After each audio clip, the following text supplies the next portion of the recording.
Tinaner kakonang sulem sorotetan badang kasoran bacaring purnaming kekono dasari mangsa katiga ing campuh perang rame Sang Hyang Sata Kurawa lumawan Raden Antasena nalika semanten bubar mawut sangganing para Sata Kurawa tinrajang putra ing Jodipati Satra ing Randu Gumbala Bambang Antasena mulat sang penemban manik maninten siga merpeki ungganing Risang Antasena.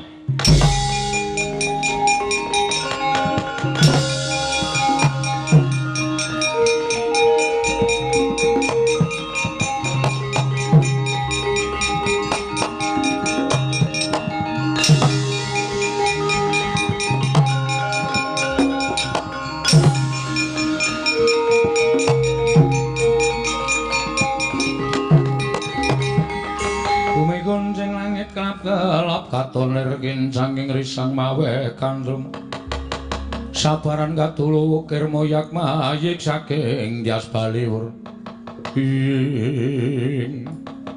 Kurawa bubar mawut ora iso dikukup kabeh padha sarang tunjang rebut ducung wedi karo kridaning Raden Antasena Raden Antasena ayo iki begawan manik maninten tanding ana leganing atiku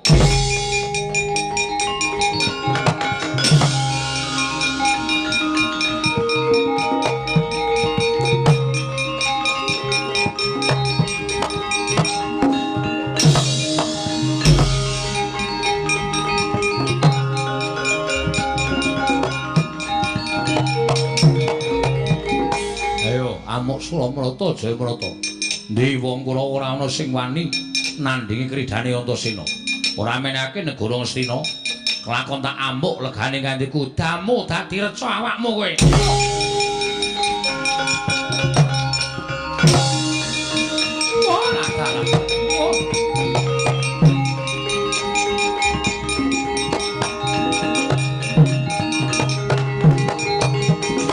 waduh kakang Antasena ora ngerti sangkan paraning bilahe kowe didamu karo Begawan Manik Maninten nganti wujud reca kaya mengkene awakmu salin wujud dadi watu kaya ngene ya upama aku tak tandingi mesti ora urung bakal tan prabeda kaya sing mbok lakoni kakang sumene ana ing maman kene tak golekke srana supaya aku iso mateni Begawan Manik Maninten kakang Antasena.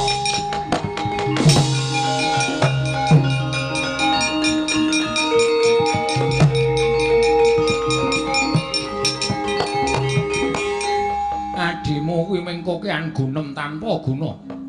Bebasan kakian gluduk nanging ora sida udan. Anggepe sajake kaya yak-yak lho bakal njaluk negara Ngastina tinemune bareng kakangne wujud reca.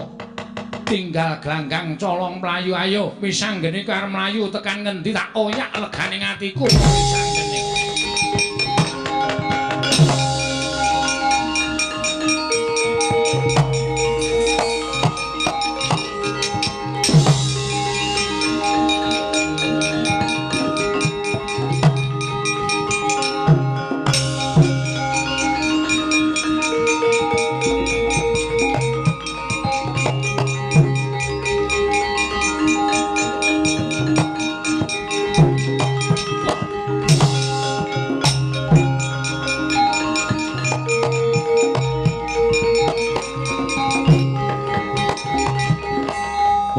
Sang Arjuna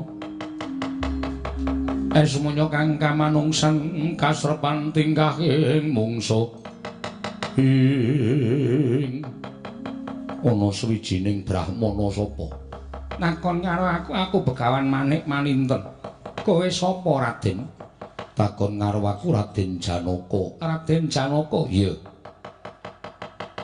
nonjong botol lakumu liwat papan kene sajak kesusu nggonmu lumaku mremban apa ingkang dadi wigatine Raden ngerti aku mbujung kelawan beburonku ora ana kidang menjangan liwat papan kene ora ana kidang menjangan sing tak buru dudu satu kewan nanging wujuding menungsa sapa ingkang mbok bujung ora liko jaba mung Raden Wisanggeni ingkang wis wani bakal njabel negara Ngastina Ayo kowe aja dadi palanging Resi Manik Maninten wisanggeni tak cekel bakal nggo tumbal ning negara Ngastina Raden.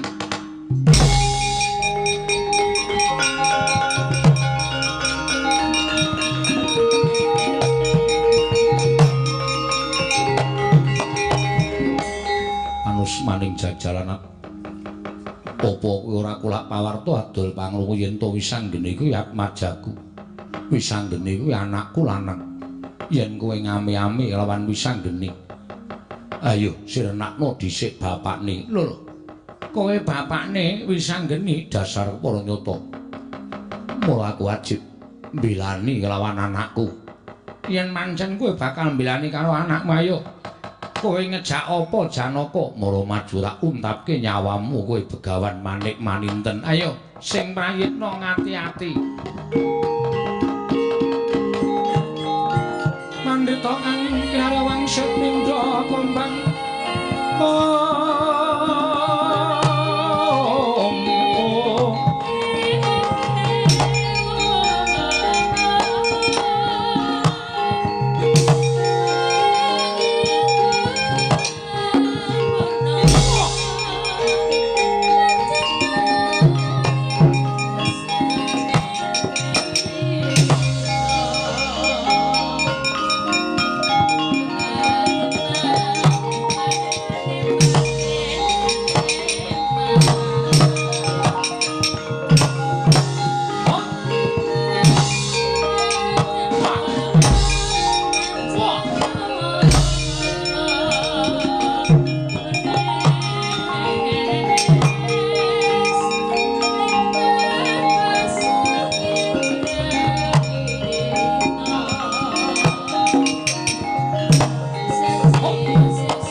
Ora beda karo Raden Antasena. Kowe tak damu dadi reca awakmu. Ayo sambata leganing atiku. Lho ora pangling lah kok dadi panakawanmu padha mlayu mrene getak mbuh tibane panakawan. Panakawan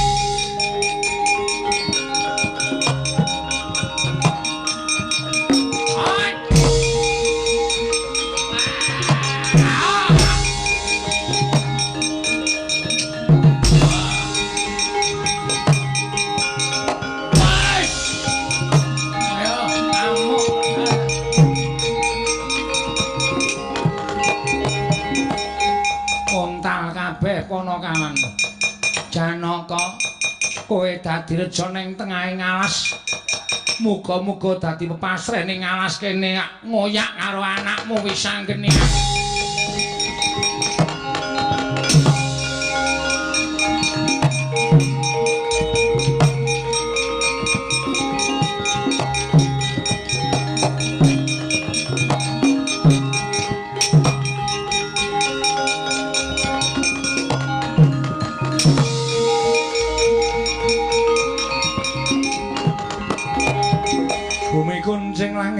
gelap katon lir kincanging risang mawe gandrung sabaran katulu wukir moyak mayik saking Dyas Baliwur kocap kacarita sangya para kawan ing nalika semanten ginetak dening Sang Begawan Manik Maninten kendhang kapracundhang kuntal kaprapal dawah wonten ing satengahing wana sak ngajenging guwa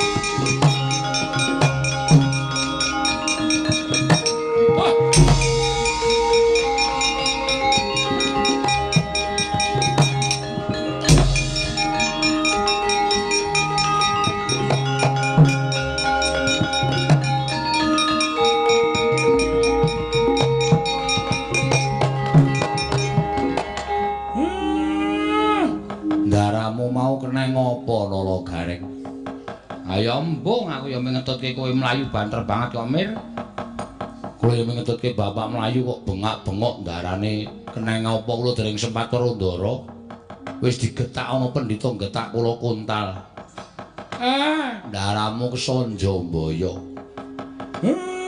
mbok kena ngopo lah kok dadi awake wujud watu dadi reca kaya ngono kae nggih Pak iki awake dhewe tiba neng alas monggo alase sajae kok durung tau diambah menungso ya mong aku kok bingung jroning aku tiba neng alas nyawang karo jroning guwa iki kok guwa kok ana padang trawangan kaya ngene guwane padang terus engko gek ning menungsane engko gek do tingku terang kicik ora ana dalam gua terang gawe kak cakepan apa jenenge bajing loncat dicek wae Mir dicek kuwi dileki apa sing marai padang ning jero gua kuwi engko ndak marai ya nek menungso nek udu iso lho jimat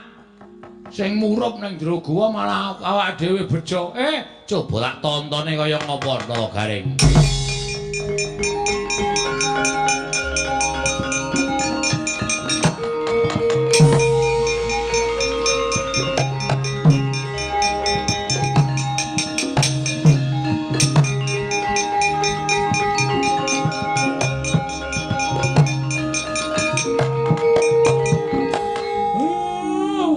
sandangan nggih Pak sandangan sing disinggahke ning jero guwa sandangan kok gumebyar kaya ngene iki sapa sing wani nganggo wah kula ora wani nek nganti malati barang lah malah cilaka Petruk wani ora nganggo sandangan iki mboten Pak nek goleki sing duwe malah kula ditira maling lah malah cilaka Bagong wani ora? Wani, aku kulino kok nganggo sandangane wong. Sandangan anggone rasa kuwatir. Wani nanggung perkarane. Wani. Ayo kaya tanggung jawab, Mir. Kowe akon kok njur muni wani nanggung perkarane. Kowe ya nanggung, kowe iki wis dawuh tok njur arep lepas tangan. Nek wani sandangan iki dienggo kowe wujud apa? Oke. Ning kowe sing ngakon lho iki, aku sing ngakon. Aku melu tanggung jawab aja kuwatir.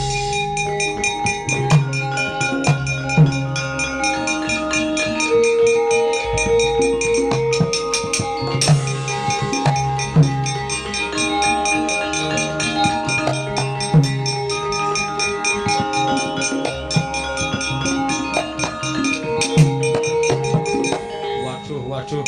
We. Kowe ngrasake apa, Gong? Apik. Apik piye? Iki kok tanganku dadi papat iki piye? Lah tenan to aku wis mbedhek. Sandangan kok mawa cahya digerayang kok panas. Mulane jebul sandangan ora sandangan bain-bain. Ning pancen sandangan sing eneng dayane. Bareng tok nggo kok kowe wujud Bathara Guru Bagong. Oh, ngilaing. Oh, ngilaing apa cah kowe ora? Cara guru ora gleleng iki nang aku. Kakang Semar kok Semang. Kakang Semar, Bathara Guru apa? Ulun kok dadi mapan ana ing kene, Kakang. Kowe nyandang kaya ngono kuwi swaramu sing alus. Niki sampun alus, Kakang. Kepareng kula minggah wonten ing kayangan, Kakang. Wo, cayar jebluk sirahe kowe. Oh, wani munggah ning kayangan barang karepe gong kowe iki ora sembrono lho. Bathara Guru ninggal sandangan ning alas ki mesti dheweke ning jagat. Hah, nek kowe arep munggah ning kayangan, munggah kancane, Kakang. Lho. Munggah dhewe. Resiko. Nang nganti mengko teng mriko kula ketemu Bathara Antarada malah takoni werna-werna gek suarane kaya ngene Bathara Guru kok suarane serak-serak basah. Ora mungkin to. Tak tutke aja kuwatir. Kakangmu Petruk karo Gareng ya ngetutke. Kowe rasane ndi-ndi kowe lungguh nang kayangan sak tekane Bathara Guru engko le padha arep njaluk sandangan. Mergo nek guru ninggal sandangan ning alas ki mesti Bathara Guru duwe gawe ning jagat. Mekaten, Kakang? Iya. Oke. Ora nganggo oke. Menawi tetela mekaten Kakang Semar, kula badhe bidhal wonten ing kayangan nanging Kakang kedah ngetutke kalih kula. Numpak angkutan sak belakang kula, Kakang. Wis mulai nrocos cangkeme cah kae. Mulai glelenge ra jamak-jamak. Mekaten nggih, Kakang. Nala Gareng nderek ulun. Nala Gareng nderek ulun. Ora caturan. Wo, tak lebokke Kawah Candra Demuka. Kowe iki ngapa Wer? Gawe tratapan semeneng kantil modar kowe. Petruk dalem pukulun. Nah, timbali pukulun kudu ngono kuwi. Petruk dalem nderek ulun. Inggih pukulun monggo kula dherekaken. Semar.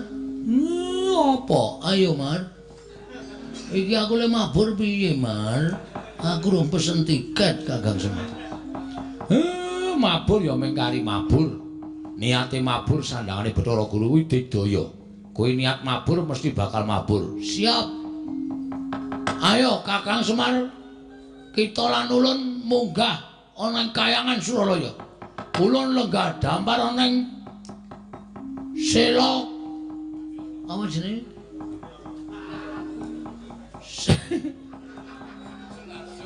Sela Pamiyara. Kuwi Mogiri kowe. Kowe nek lenggah ning Sela Pamiyara sing seba ming Tusya. Sela Kandawaru Binangun. Apa, Kang? Sela Kandawaru Binangun. Kandawaru Binangun ora nggo M. Mbok lagi M, Mbok? Heeh. Sela Kandawaru Binangun. Ana Bale RK. Bale Martiu Kundamanik. Ayo tak tutke men kapok Bathara Guru. Mekaten Kakang Semar. Monggo bidal dinten menika, Kakang.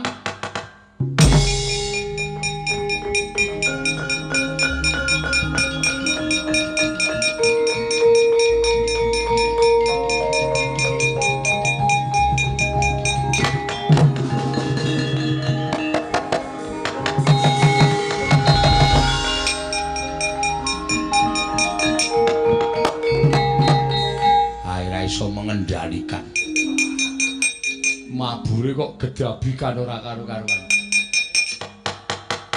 Ayo Mer, piye kok ora gek nututi? Iya aku kok nututi mekono Kakang. Wedian ana buta gedhe banget Kakang. Mah buta barang dililing.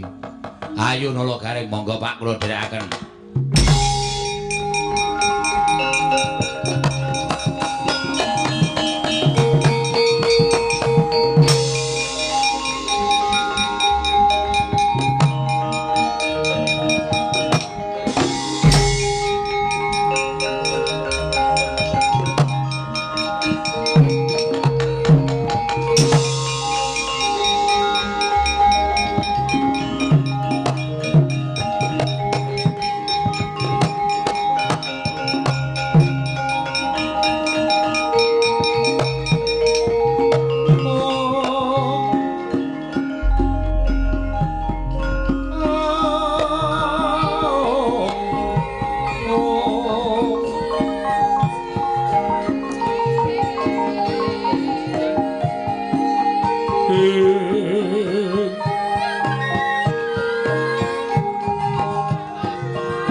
Semubang wangarono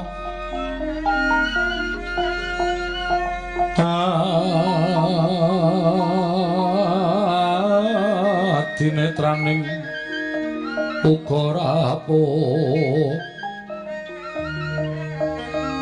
sabdaning kokila reng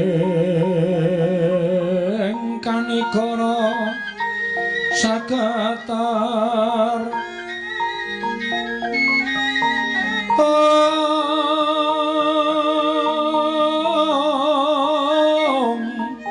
kene dongane engkung ler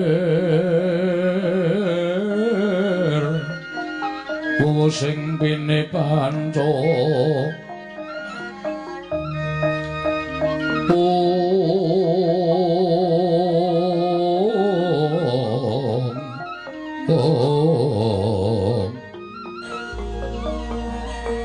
Babatoking ayam wana mrak manguwuking bagagan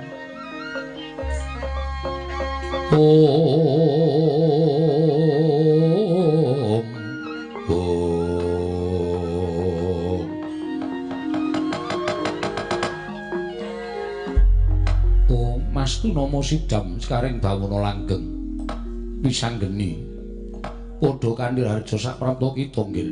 Ya kaki menang. Tansah pinanganing kawidadan niring sambikala sowanku aku ngaturke bektiku katur ya kaki. Ya ulun tampa. Agarya bombong tias ulun ora liwat pangestu ulun tampanana. Ndak gegem dadiake jimat. Ana wigati apa dene jeneng kita sowan mongko tanpa ulun timbali. Mara diage matura. Kekilapan apa kaki menang? Nyumurupi marang mobah musi ing jagat. Luwe-luwe legetaning atiku mesine wae kaki menang wis wuninga. Nanging sabab apa teka kaki menang dadak dangu kelawan suwaning wisanggeni. Ya. Lamun to kaya mengkono ingkang dadi atur kita, ulun bakal mbatang apa ingkang dadi kekarepan kita. Sayekti kita bakal njabel negara Ngastina. Bakal kita pisungsungake kelawan para Pandhawa pisanggeni. Lamun tumrap jeneng kita mau pakarti ingkang bener, nanging bener tumrap pribadi kita. Durung karuan bener tumraping bebrayan luwih-luwih. Durung karuan bener tumraping para Jawata. Sabab ngerti yo. Bali ning negara Ngastina mau pancen kudu nganggo kodrating jagat. Ing musbah ora bisa dibusek maneh. Ya kuwi ingkang winastan Baratayuda Jaya binangun katandha bali ning negara Ngastina marang panguwasaning para Pandhawa. Mula lamun kita bakal njabel negara Ngastina sayekti upama itungan saka panjenengan ulun mbuyang nganti 3 kedheping paningal. Ngastina wis bali marang panguwasaning para Pandhawa. Nanging kabeh mau sayekti bakal gawe wiranging para Jawata sabab kodrat ingkang wis tinulis dening para dewa ora bakal lumaku lan ora kelakon. Mula kang sangka kuwi sanggeni apa ingkang kita tindakake sayekti kuwi kabeh mau luput tumraping bebrayan gedhe sartane tumraping para Jawata.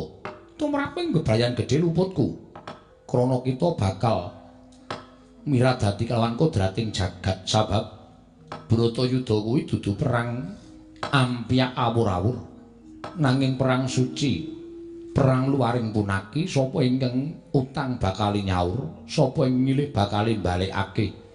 Sarta ana ing kono katandha bakal kisasing angkara murka ingkang gumlaroning jagat. Lamun kita njaluk bali negara Ngastina, mongko tanpa lumadi perang gedhe, ateges kita bakal ngrembakake tukuling angkara murka ana ing jagat raya iki. Wondene ingkang kaping pindho kita bakal gawe wiranging para Jawata sayekti wuruhanira. Lamun Bratayuda wis tinulis dening para dewa, nadyan ingkang padha nglakoni durung linairake ana ing jagat. Pandhawa Kurawa durung linairake ana ing donya. Bratayuda wis sinerat dening para dewa, wis tinadhang dening para Jawata. Mengkono kaki? Iya. Ya, nanging yen pancen kaya mengkono, klilalana besok aku jroning Bratayuda kudu melu minangka dadi senopati. Mungsa wong tuaku para Sata Kurawa misanggeni. Apa ingkang wis sinerat dening para Jawata sayekti mbuyakena diwiradati. Lan apa ingkang dadi gayuhan kita sayekti mbuyak lakon. Lho, ora lakon piye kaki? Nggon kita adreng kepengin melu Bratayuda sayekti ora dikeparengake dening panguwasaning para dewa. Ngerti yo? Lamun kita melu Bratayuda kang mangkono Bratayuda ora bakal kelakon miturut rampadan ingkang wis tinulis dening para dewa. Bebasan Bratayuda mengko mung kari 3 kedheping paningal wae Kurawa wis ludes keles tanpa sisa lamun kita melu jroning Bratayuda.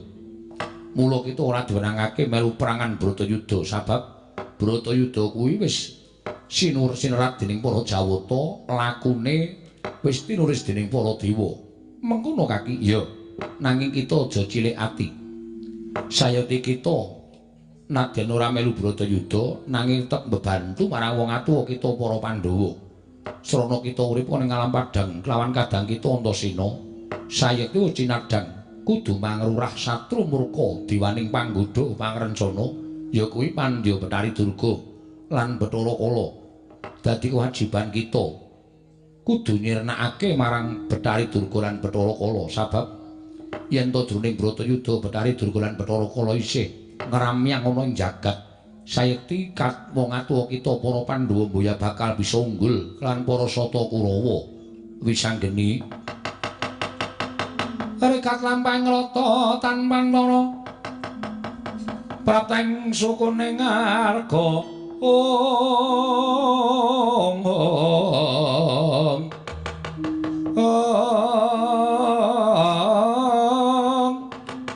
Iram kang luminga deneng saengga praja ing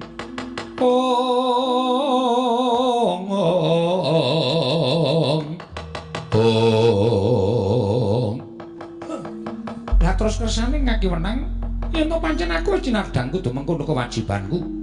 Aku nyuwun pituduh Kaki Wenang. Kita bakal ulun paringi pusaka kang aran Gada Inten. Jayakti bakal kinarya pusaka nggon kita besok bakal manglurah satru murka. Ya kuwi Bathara Durga lan Bathara Kala. Mengkono Kaki ya. Mula gage tampan lan kebat kita bali ning jagat rampung ana jagoning Kurawa ing ngaran Manik Maninten sarana kekuwataning Gada Inten. Sawise iku Gada Inten mung bisa kita gunakake sepisan nggon kita manglurah Bathara Durga lan Bathara Kala. Ya, Kaki Wenang ngaturake panuwun ingkang tanpa pepindhan. Aku nyuwun pailah bali marang jagat surti ati-ati ulun paring wujuding Gada Inten wisanggeni.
Kacaryan putra lamun kawekasan ika wisanggeni maya Wisnu Pratinta Wisnu Pratinta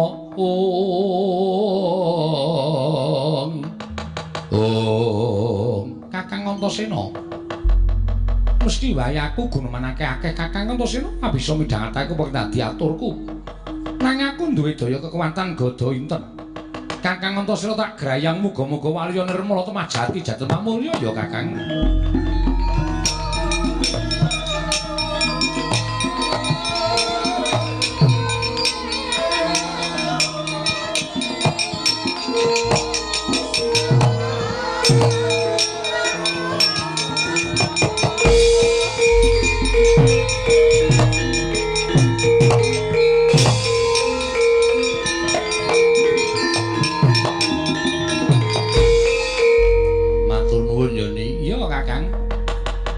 Dene kowe wis menehi obat karo aku.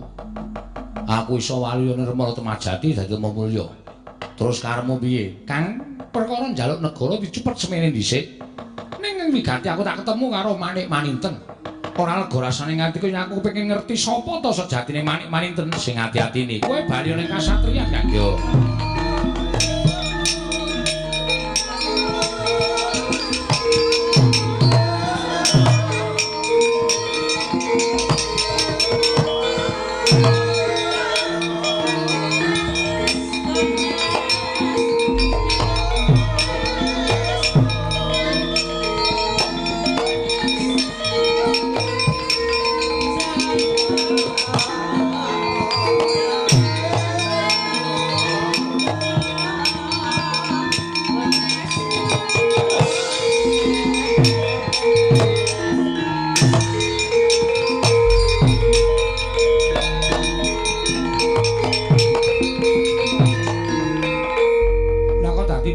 Janaka barang dadi korban.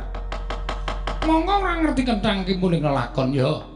Bapak Janaka tak grayang daya. Kekuatan Gada Inten muga-muga waluya nirmana temajati ya, Bapak.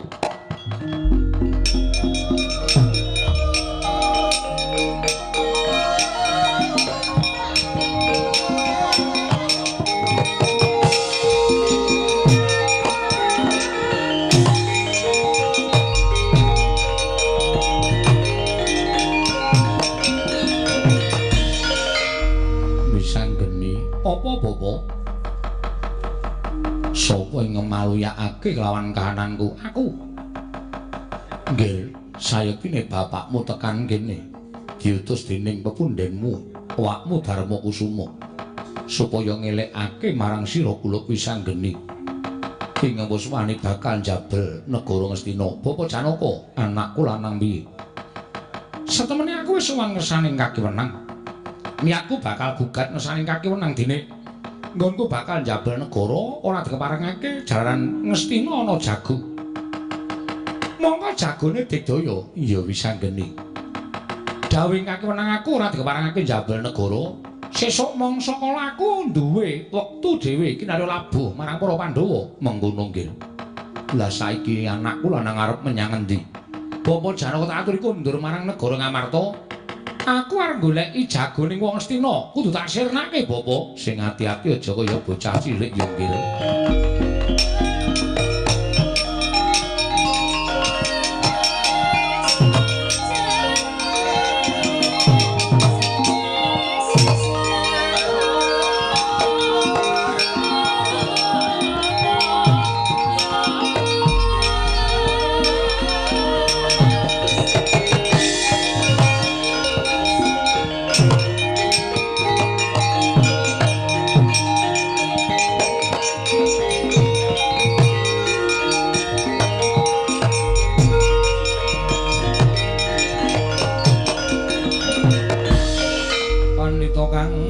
Wangsit Bendra kumbang ngajaping tawang susu angin ngendi nggone miang kali ingkang kung beksimi berulu ing ungkuli langit.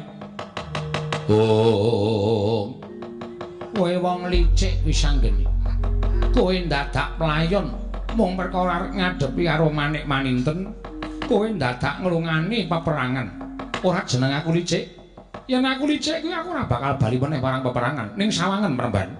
Aku tekan kene ingin wigati kepengin merpeki kalawan kowe. Ayo. Kowe ngejak apa karo Wisanggeni? Ayo, taunana windanana.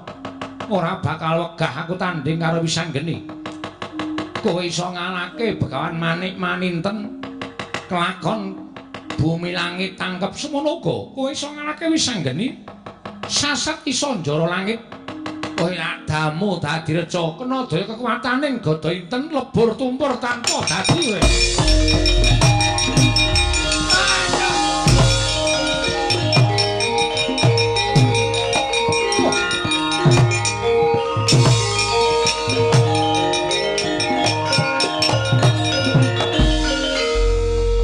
Iki kaya kaki guru. Iya nggih. Lah kok dadi mung Badan Sukma? Merga ulun Mimba Pandhita sumrupa Wisanggeni. Kedarang-darang ulun Mimba Pandhita sayekti mung kepengin menggak kelawan kekarepan kita. Muruhanarina nggih. Lamun kita kepengin jabel negara, mongko wis kita niyati sayekti Ngastina bakal bari marang panguwasaning para Pandhawa. Kanthi kaya mengkono kita bakal mirang-mirangke para Jawata. Kita bakal miradati kodrating jagat. Ingkang sayekti Jawata bakal kalingseman yen to nganti mbok terusake nggon kita njabel negara Ngastina. Mula kang sangkaku Wisanggeni nganti tak rewangi dadi brahmana. Ingkang sayekti mung kepengin mambengi kelawan kekarepan kita. Kaki guru, Wisanggeni kepiye? Aku wis entuk dawuhing kakiwenang nggonku munggah ning kayiwangan. Yen to sejatine sesuk mangsa kala aku duwe wektu dhewe nggone bakal labuh lan para Pandhawa. Mula bab iki aku trima. Aku ora bakal njabel negara Ngastina sabab baline Ngastina wis ana lelakone dhewe besok. Yo, kanthi cara mengkono kulo. jagat iki bakal padhang, para dewa bakal tentrem merga ora ana muga nira. Nira kepengin jabal negara Ngastina. Kaki Guru iya. Kanthi kaya mengkono kulup kita bali marang kasatriyan Dursila Geni, ulun bakal mendhet busana lan bali marang Kayiwangan. Ning tak jaluk aja mbok terusake nggonmu jabal negara. Ya, Kaki Guru aku trima aku tak bali, aku nyuwun pamit. Lan nyuwun pangapura ya Kaki Guru, sing ati-ati aja kaya bocah pisan.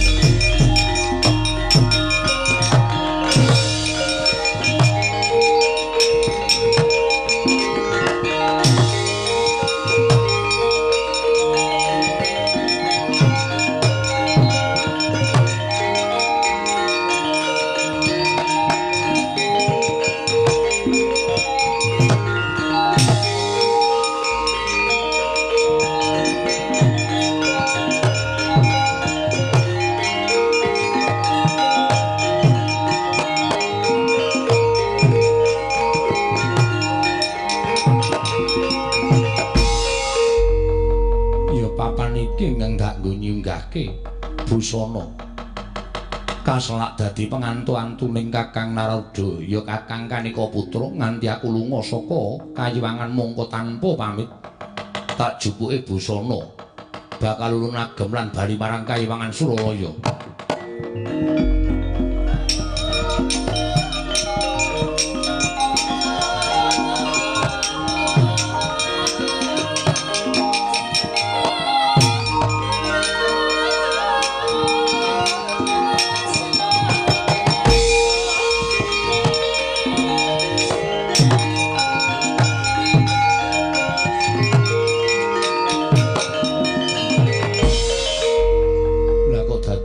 Wujuding busana mesti wae eneng sing nyolong lawan busanaku. Ya yen to nganti mung dicolong titah sewantah. Nah yen to nganti diagem munggah ning Kayangan apa ora jeneng geger Kayangan Suralaya. Kakang Narada, Kakang Kanika Putra kula ingkang sowan Kakang Narada.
Kasangsayan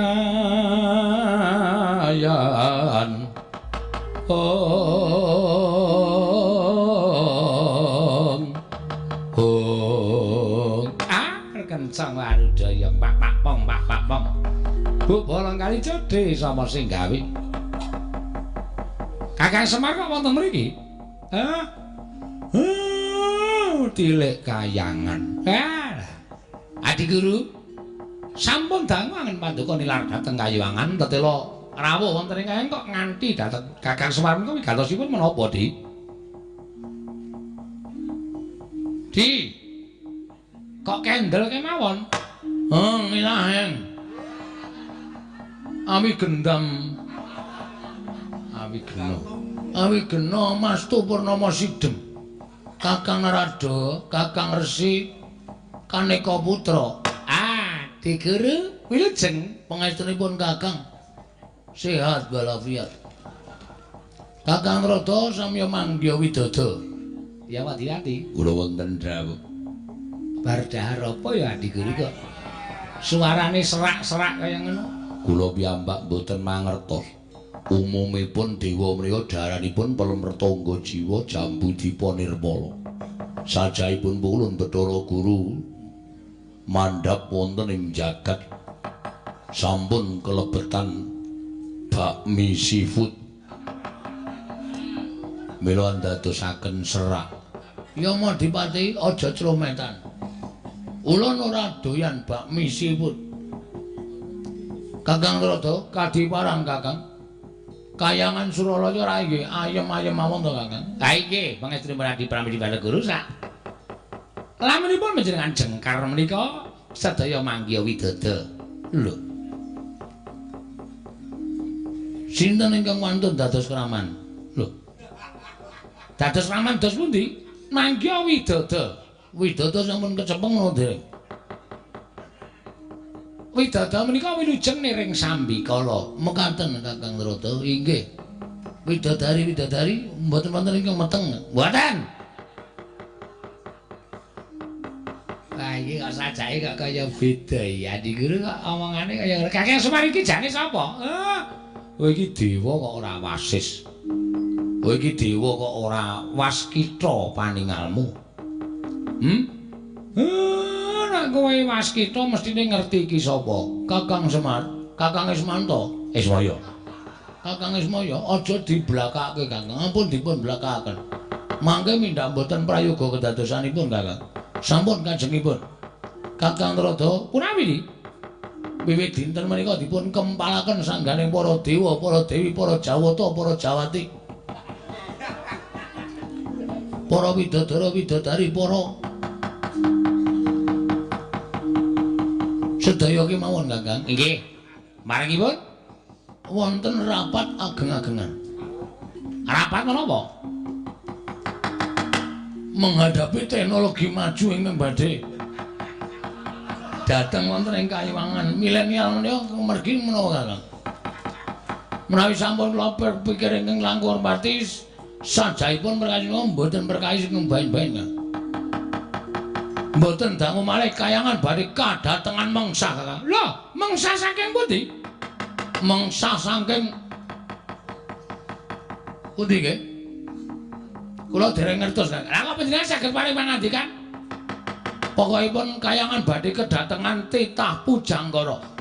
Ingkang badhe damel ribet Kayangan Suralaya. Ah, menika kok ngendika kok ngawur lho, ora menika saestu Kakang.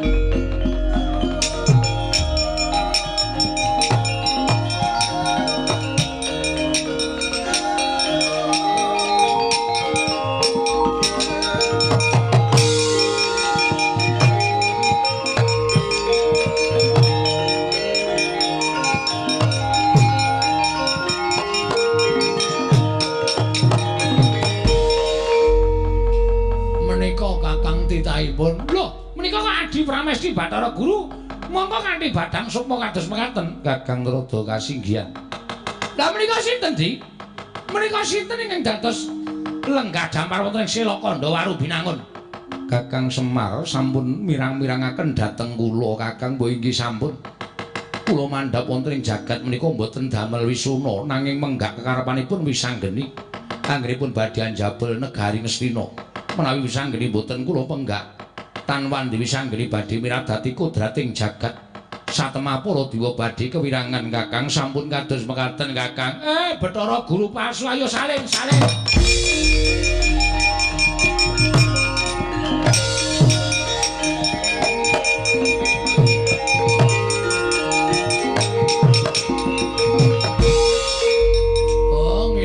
Wong ilahing dengkulmu mlacat kuwi.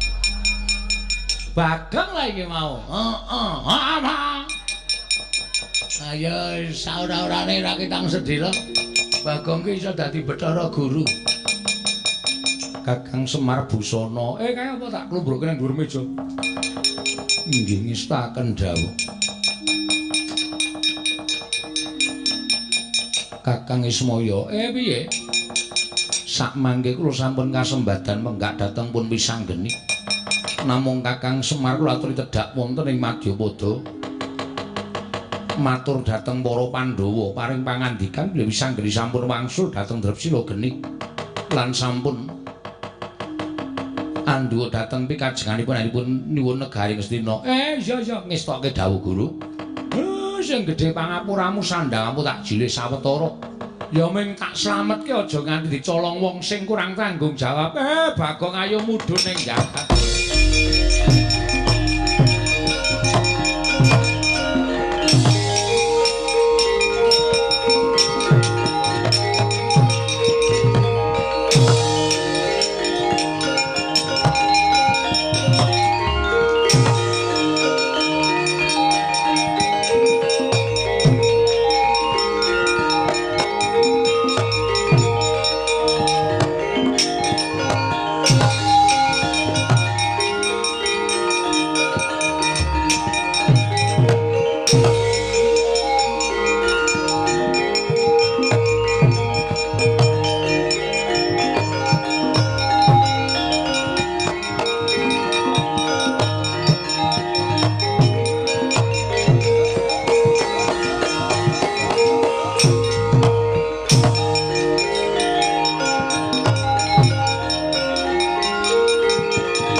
Sinayeng manggelung mintonaken Dewi Kramanila kang mitiraning asta ing Kakang Semar nggih saka ngendi Kakang kula tak crita sawetawis nderekaken Ndara Janaka niatipun ngemuntaken Ndara Wisanggeni. Anggenipun jabel negari Ngastina. Mengkono malah karo Werkudara iki sayekti bakal budal marang negara Ngastina. Nyelekake lawan Wisanggeni. Ndara Wisanggeni pun kundur teng Drepsila Geni. Pun sowan Sang Hyang Pikulun Bathara Wenang pun pikantuk pangandikan dening saking Hyang Pikulun Bathara Padawenang. Menawi napa sing dilakoni Ndara Wisanggeni menika mangke tundhonipun boten sae. Syukur bagi Ndara Wisanggeni sampun emut. Ngantos Bathara Guru mandhap wonten ing jagat mimba Brahmana ingkang wigati namung mambeng keparengipun Ndara Wisanggeni. Niatipun Ndara Wisanggeni alipun jabel negari menika namung kepengin misungsungaken dharma bekti dhateng tiyang sepuh. Ning pancen boten taren kalih piyai sepuh wekasan tumrapipun Ndara Wisanggeni bener ning nuwun sewu tumraping kadiwatan boten leres. Iya. Lah saiki Wisanggeni wis bali marang kasatriyan sampun punemut dhateng lelamban. Lan sampun paring pangandikan bilih Ndara Wisanggeni benjang panci gadah kewajiban piyambak kalih Ndara Antasena inggih menika mangrurah satru murka Bathari Durga kaliyan Bathara Kala. Lan sampun pikantuk daya timbul kekuatan saking Sang Hyang Aseprana. Mengkono Kakang Semar nggih. Lah sateruse Ndara Werkudara didhawuhi supaya ngresik jagat saisine. Niki wau mbok menawi wonten tantrimanipun para Sata Kurawa sumangga Ndara Werkudara. Wah, iya Semar resikane.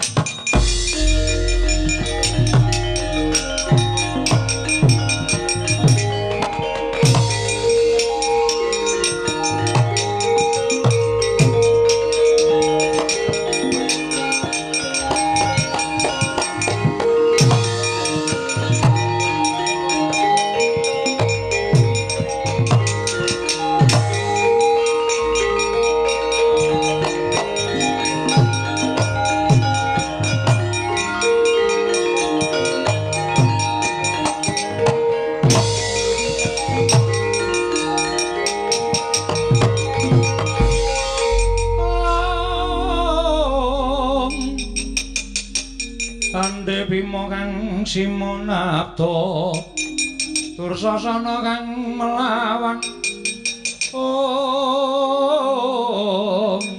ing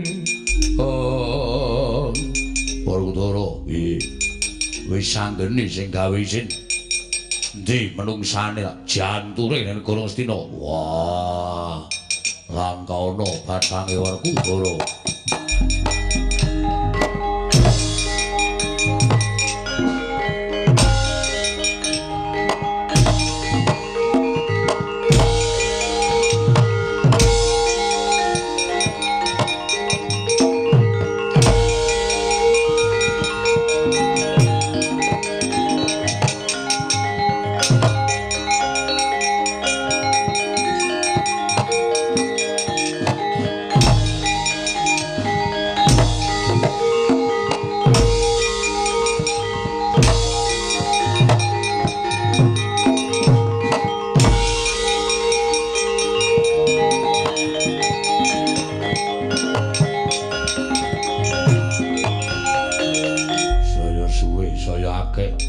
Sipat barat tiba papanmu dhewe-dhewe